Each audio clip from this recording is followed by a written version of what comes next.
একজনকে দেখে আরেকজন রক্তদানে এগিয়ে আসেন, সেটাই রক্তদান শিবিরের সাফল্য। রক্তদান শিবিরের উদ্বোধন করে একথা বলেন খোদ মুখ্যমন্ত্রী। রবিবার আগরতলা কৃষ্ণনগর বয়েজ ক্লাবের উদ্যোগে বিজয় কুমার উচ্চ মাধ্যমিক বালিকা বিদ্যালয়ে রক্তদান শিবিরের আয়োজন করা হয়। উপস্থিত ছিলেন মুখ্যমন্ত্রী ডক্টর মানিক সাহা, এলাকার বিধায়ক তথা মেয়র দীপক মজুমদার এবং ক্লাবের সভাপতি ধনঞ্জয় গঞ্জ চৌধুরী।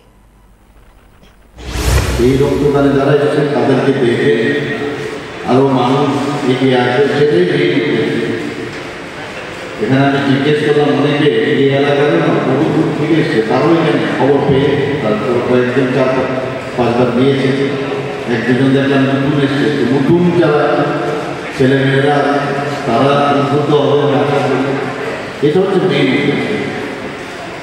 এবং যে রক্তগুলো আমরা জানি ধরনের রক্ত আমাদের মানুষের শরীরে আছে, তখন তো 4 ভাগে যদি ভাগ করিয়ে বি ও এবং এর মধ্যে যদি আরেক সেকশন আমরা দেখি পজিটিভ নেগেটিভ করলে অর্থাৎ 8 ধরনের রক্ত আমাদের শরীরে আছে।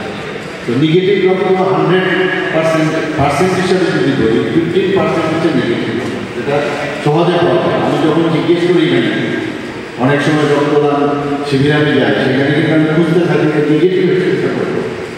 যখন দেখি কয়েকদিন পাওয়া যায় তখন খুব ভালো লাগে যে না, তাহলে আমাদের এই নেগেটিভ রক্তের জন্য যখন ব্লাড ফিল্ডে না থাকে